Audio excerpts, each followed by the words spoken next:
நிறைய பேர் வந்து இந்த ஃபியூசிங் கிளாத் யூஸ் பண்ணோம்னா துவைச்சதுக்கப்புறம் பிஞ்சிராதா, கழண்டுடாதா, சுருண்டு போயிடாதா அப்படின்லாம் கேட்டிருந்தீங்க. உங்களுக்காக தான் இந்த வீடியோ. இது வந்து பிஞ்சும் போகாது, கழண்டும் போகாது, ஒன்றுமே ஆகாது. ஏன்னா நம்ம இந்த மாதிரி மெயின் ஃபேப்ரிக்கு அடியில் வச்சு அயர்ன் பண்ணுறோம். இதுக்கு கீழே லைனிங் கொடுத்துட்றோம். இந்த மாதிரி லைனிங் கொடுத்துட்டு ஓரம் பதிச்சிருவோம். எப்பவும் போல் நம்ம ப்ளவுஸ் தச்சுருவோம். தச்சு முடிச்சதுக்கப்புறம் இது ஃபுல்லாக உள்ளே தான் இருக்க போகுது. அதனால இது பிரியறதுக்கு வாய்ப்பு இல்லை.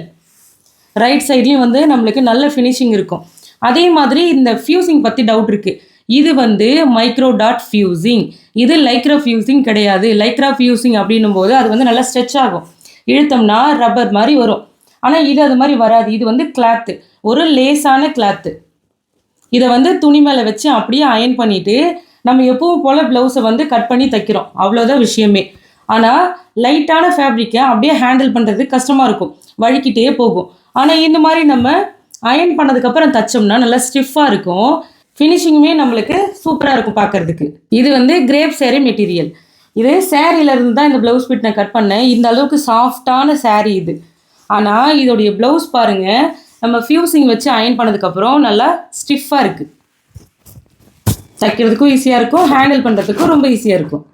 அதே மாதிரி இதுக்கு ரேட் வந்து என்ன வாங்கலாம் அப்படின்னு கேட்குறீங்க. கண்டிப்பாக ரேட் வந்து ஜாஸ்தி தான் வாங்கணும். எனக்கு இந்த மாதிரி பூனம் சாரீ யூஸ் பண்ணுறாங்க, லைட் வெயிட் ஃபேப்ரிக் தான் கட்டுறதுக்கு பிடிக்கும் அப்படின்னு சொல்கிறாங்க. ஆனால் ப்ளவுஸ் ஃபினிஷிங்காக கேட்குறாங்கன்னா நீங்கள் இந்த ஃபியூசிங் யூஸ் பண்ணி கண்டிப்பாக தச்சு கொடுக்கலாம். ஆனால் ஃபியூசிங்க்கான அமௌண்ட்டும் வாங்கணும், அதை வச்சு அயர்ன் பண்ணுறதுக்கான அமௌண்ட்டும், நீங்கள் ஸ்டிச் பண்ணுறதுக்கான அமௌண்ட்டும் சேர்த்து வாங்கணும். உங்ககிட்ட கஸ்டமர் வந்து இந்த மாதிரி துணி கொடுக்குறாங்கன்னா அவங்களுக்கு இதை நீங்கள் எக்ஸ்பிளைன் பண்ணிவிட்டு அதுக்கப்புறம் நீங்கள் சேர்த்து போட்டு காசு வாங்கிக்கோங்க. இதை அவசரப்பட்டு வச்சுட்டு நீங்கள் காசு கேட்டிங்கன்னா அவங்கள சாதாரணமாக தானே தைக்க சொன்னேன் அப்படின்னு சொல்லி கேட்பாங்க. அதனால் அவங்கக்கிட்ட கேட்டுட்டு அதுக்கப்புறம் நீங்கள் இதை வச்சு தைங்க. உங்ககிட்ட இந்த மாதிரி துணி வந்து கொடுக்குறாங்கன்னா அவங்கக்கிட்ட இந்த ஃபியூசிங்கை பற்றி எக்ஸ்பிளைன் பண்ணுங்கள். எக்ஸ்பிளைன் பண்ணிவிட்டு அவங்க வைக்க சொன்னால் மட்டும் நீங்கள் இதை வந்து துணியில் வச்சுட்டு அதுக்கப்புறம் இதுக்கு சேர்த்து நீங்கள் காசு வாங்கிக்கலாம். அவங்கக்கிட்ட கேட்காம இதை வந்து நீங்கள் வைக்காதீங்க. அதே மாதிரி இதை போட்டோம்னா நல்லா வேர்க்குமா, கம்ஃபர்டபுளாக இருக்காதா போடுறதுக்குன்னு கேட்டிருந்தீங்க. நீங்கள் ஒரு வாட்டி துவைச்சதுக்கப்புறம் இந்த ஃபியூசிங்குமே வந்து நல்லா சாஃப்டாக ஆகிடும். எப்போ போல் நார்மலாக தான் இருக்கும், காற்றெல்லாம் நல்லா வரும். அதெல்லாம் ஒன்றும் பிரச்சனையும் இல்லைங்க. உங்களுக்கும் இந்த ஃபியூசிங் வேணும்னு நினச்சிங்கன்னா ஸ்க்ரீனில் தெரிகிற வாட்ஸ்அப் நம்பருக்கு மெசேஜ் பண்ணுங்கள். நிறைய பேர் வந்து கால் பண்ணுறீங்க. ஆனால் நான் ஸ்டூடெண்ட்ஸ் கிட்ட டவுட் கிளியர் பண்ணுறதுக்கு ஃபோன் பேசிகிட்டு இருப்பேன்.